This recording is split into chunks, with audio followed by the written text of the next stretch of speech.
Y si usted tiene su Biblia, vamos al libro de Mateo, capítulo 8, versos del 16 al 22. Vamos a estar leyendo Mateo 8, 16 al 22.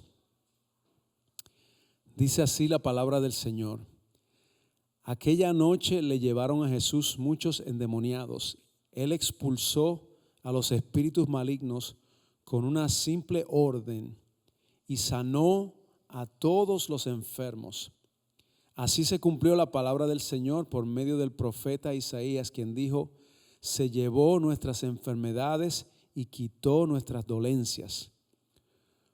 Lo que cuesta seguir a Jesús es, dice el verso 18, cuando Jesús vio a la multitud que lo rodeaba, dio instrucciones a sus discípulos de que cruzaran al otro lado del lago. Entonces uno de los maestros de la ley religiosa le dijo: Maestro, te seguiré a donde quiera que vayas. Jesús le respondió: los zorros tienen cuevas donde vivir y los pájaros tienen nidos, pero el Hijo del Hombre no tiene ni siquiera un lugar donde recostar la cabeza. Otro de sus discípulos dijo: Señor, deja que primero regrese a casa y entierre a mi padre. Jesús le dijo: sígueme ahora. Deja que los muertos espirituales entierren a sus propios muertos. Gracias, Señor, por tu palabra. Bendícela, Señor. Ayúdanos a recibirla, Señor, a poder entenderla y a vivir tu palabra, Señor, en el nombre de Jesús. Amén. Bueno, en Mateo, si usted lee el libro de Mateo, el Evangelio de según San Mateo, usted va a comenzar a ver en los capítulos anteriores al capítulo 8, pues obviamente la historia del nacimiento de Jesús, y luego pues cuando Jesús es bautizado, y luego usted va a comenzar a ver su trayectoria a través del ministerio. Y poco antes de este pasaje que acabamos de leer, usted va a encontrar que en esos capítulos, en esos versos anteriores y capítulos, se han mencionado varios episodios de momentos donde Jesús hizo milagros, ¿verdad? Sanando, por ejemplo, a un leproso, sanando a un siervo del oficial romano, sanando a la suegra de Pedro, y pues muchos milagros. Y Mateo se enfoca en mostrar el poder de Cristo para sanar los enfermos. Y una de las cosas que nosotros encontramos en estos versos es que Él comienza a decirnos luego, ahora en esto que leímos, por qué es que Jesús está sanando, por qué es que Jesús estaba haciendo estos milagros. Obviamente en la Escritura vemos que Jesús muchas veces era conmovido a hacer milagros, ¿verdad? La compasión que Él sentía por algunas personas, ¿verdad? Cuando sanaba a un ciego, cuando sanó a un leproso, cuando sanaba a cualquier persona, en muchas ocasiones veíamos que Él era conmovido, era movido, ¿verdad? También por misericordia.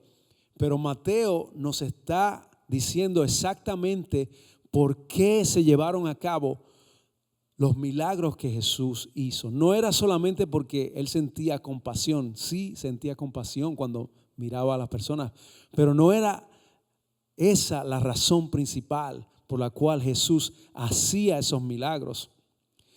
Entonces, Él comienza, cuando empezamos a leer en esos versos, en capítulo 8 del 16 en adelante, y nos dice entonces en el verso 17 por qué es que Jesús hacía esos milagros que nunca se habían visto en toda la historia.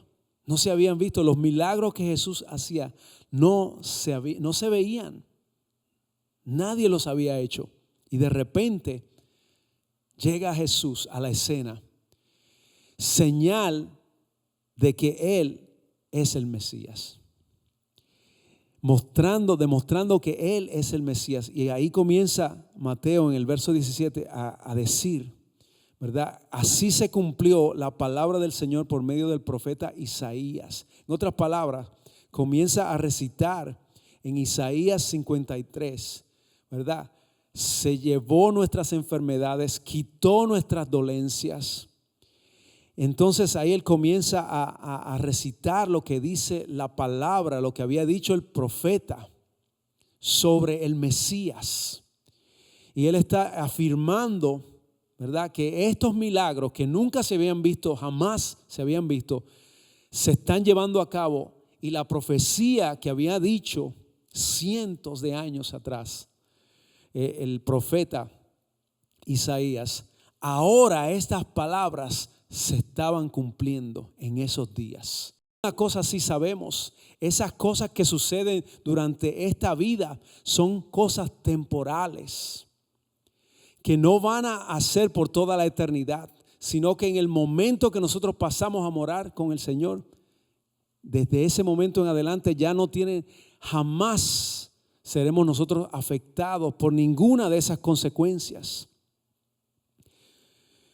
Dice la Biblia que en el libro de Apocalipsis, dice al final de ese libro, nos da un pequeño retrato de lo que va a suceder cuando se cumpla el momento, cuando la redención completa del Señor Jesús venga sobre nuestras vidas. En Apocalipsis 21, comenzando en el primer verso, dice: entonces vi un cielo nuevo y una nueva tierra, porque el primer cielo y la primera tierra habían desaparecido, y también el mar.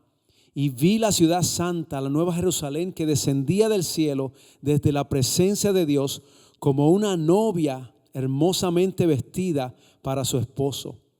Oí una fuerte voz que salía del trono y decía: miren, el hogar de Dios ahora está entre su pueblo. Él vivirá con ellos y ellos serán su pueblo. Dios mismo estará con ellos y Él les sacará toda lágrima de los ojos, y no habrá más muerte, ni tristeza, ni llanto, ni dolor. Todas esas cosas ya no existirán más. Esto es lo que sucederá cuando la obra final de redención de Cristo sea realizada sobre nuestras vidas. Dios morará con su pueblo por toda la eternidad. Y Dios secará toda lágrima que tú y yo hemos derramado en esta vida. Dios secará nuestras lágrimas. El Señor mismo es nuestra esperanza hoy día. Nosotros como creyentes tenemos una esperanza que ninguna otra religión u organización, nada ni nadie te puede dar. La esperanza que nos da el Señor Jesús. Y es una esperanza que no es solamente un dicho.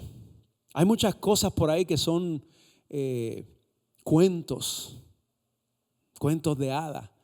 Hay muchas cosas por ahí que son dichos que la gente dice pero la esperanza del cristiano es una esperanza que ha sido probada a través de la historia, a través de los años, a través de los tiempos, y continúa siendo probada a tal punto que está siendo probada en nuestras vidas.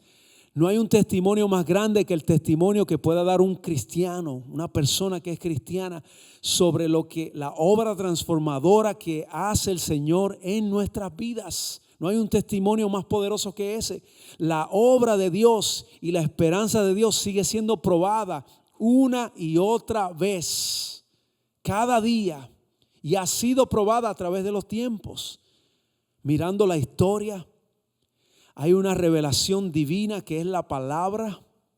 Hay una revelación natural que es la naturaleza que vemos. Hay una revelación histórica que es en la historia donde estudiamos y podemos ver cómo Dios ha estado en cada temporada de la vida del ser humano. Esta esperanza en Cristo es una esperanza que ha sido probada y continúa siendo probada. Así que Cristo sufrió en la cruz y tomó nuestro lugar y llevó nuestros pecados y nuestras enfermedades. Cada enfermedad que ha afectado a la raza humana fue puesta en Cristo para que nunca más nos afecte cuando estemos con Cristo. Ninguna de las consecuencias del pecado nos afectarán jamás. ni siquiera la naturaleza pecaminosa, tampoco estará con nosotros jamás. Así que la creación en este momento gime y espera ser restaurada cuando se dé la consumación del triunfo de Jesús en la cruz. Aunque todavía, ¿verdad?, nos enfermamos, todavía enfrentamos tragedias, todavía pasan cosas en nuestras vidas, pero el precio fue pagado y será consumado en aquel día cuando Cristo esté con nosotros. En ese pasaje que leímos ahí en Mateo capítulo 8, luego si continuamos leyendo en ese verso 18 que también leímos, habla de cuando Jesús ve a la multitud que lo rodeaba. Así que Mateo nos está llevando a través de varias experiencias, ¿verdad?, vividas. Y Mateo nos está relatando a nosotros lo que había estado sucediendo, milagros. Entonces, a la misma vez nos muestra el porqué de esos milagros y ahora nos enseña, entonces ahora relata lo que sucede después con el Señor Jesús cuando dice que la multitud lo rodeaba y Jesús le da instrucciones a los discípulos y le dice que cruzaran al otro lado del lago. Entonces, uno de los maestros de la ley religiosa de los judíos, el maestro religioso o el escriba, él afirma que quiere seguir a Jesús y probablemente la historia no nos dice si lo siguió o no lo siguió, no lo sabemos. Cuando leemos, ¿verdad?, ahí en el libro de Mateo, Mateo no nos dice si este hombre que le dijo a Jesús que lo iba a seguir hasta el fin, lo siguió o no. No nos dice. Probablemente sí, probablemente siguió adelante y perseveró. Pero el punto que yo quiero traer en este momento y el cual toca mi corazón es ese: que las decisiones que nosotros tomamos de seguir a Cristo, de seguir al Señor, tienen que ser decisiones muy bien pensadas, decisiones que sabemos exactamente, sabemos a lo que nos estamos exponiendo cuando seguimos a Jesús. Sabemos que nos estamos exponiendo quizás a que nuestras vidas van a ser perseguidas en algún momento dado en la vida, como hemos experimentado en estos últimos años aquí en Estados Unidos y en muchos otros países, donde a veces no puedes decir ni siquiera que eres cristiano porque ya entonces te critican o te tildan de quizás de que eres parte de un grupo de odio o cuántas cosas hay ahora mismo. Así que tenemos que saber cuando hacemos esta afirmación, esta confesión, ¿verdad?, de que van a llegar pruebas, van a llegar problemas, vamos a enfrentar enfermedades, vamos a enfrentar persecución, vamos a enfrentar muchas cosas en la vida. Pero Cristo dijo: no teman, confíen porque yo vencí al mundo. Van a tener aflicción. Jesús lo advirtió, fue una advertencia que Jesús está diciendo. Él dice: van a tener aflicción, pero confíen que yo vencí. Cuando todo esto pase, cuando todo esto se acabe, yo vencí. Cuando esto se ha consumado ya, ¿verdad?, cuando llegue aquel día donde estaremos cara a cara con el Señor, yo vencí ya al mundo. Confíen que aunque pase lo que pase, yo estoy con ustedes. Me recuerda al apóstol Pedro, cuando Pedro, ¿verdad?, le dice a Jesús: Maestro, yo estoy listo para morir por ti. Y el maestro, pues no sé si se estaba sonriendo o no cuando le dijo estas palabras, pero por dentro quizás decía: Pedro, tranquilo, no te aceleres tanto, Pedro, que antes de que cante el gallo me vas a negar 3 veces. Yo nunca, yo estoy dispuesto a morir por ti, maestro. Y después todos sabemos lo que sucedió, ¿verdad? La Biblia no nos dice, ¿verdad?, que todo va a ser color de rosa. La Biblia no dice eso. Que cuando uno viene a Cristo todo va a ser color de rosa y que no voy a tener que preocuparme por nada más. El Señor lo que dice es que no nos afanemos, ¿verdad? No se afanen por los problemas. Hay una diferencia entre enfrentar problemas, enfrentar situaciones y no afanarse frente a esas situaciones. Él dice, no se afanen por lo que va a suceder. No es que no tengamos sentimientos, pero no se afanen por esas cosas. Yo vencí al mundo. Jesús nos llama a seguirlo. Y ese llamado es una invitación, como habíamos hablado en ocasiones anteriores. El llamado del Señor, ¿verdad? La Biblia, cuando habla en el Nuevo Testamento, habla de llamados. Cuando se refiere a un llamado, una persona es llamada. Hay dos tipos de llamados. Hay un llamado a salvación para ser salvo, ¿verdad? Por medio de Cristo, salvos ¿verdad?, el perdón de nuestros pecados y todo eso. Hay un llamado para arrepentimiento, para entregar nuestro corazón, pero también hay un llamado para seguir a Cristo como discípulo. Hay un llamado para servir a Cristo. Hay un llamado para cumplir el propósito que Dios tiene con nosotros aquí en la tierra. Hay un llamado de parte del Señor.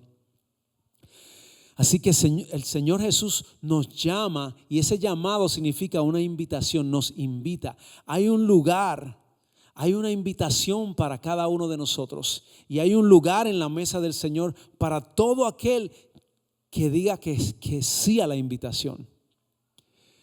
Yo tengo que moverme en fe a servir al Señor.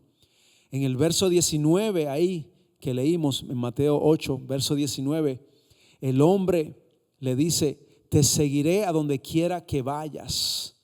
En el verso 20, Jesús le dice, entonces esas otras palabras que básicamente le está diciendo, ¿entiendes verdaderamente lo que estás diciendo? No se trata de palabras.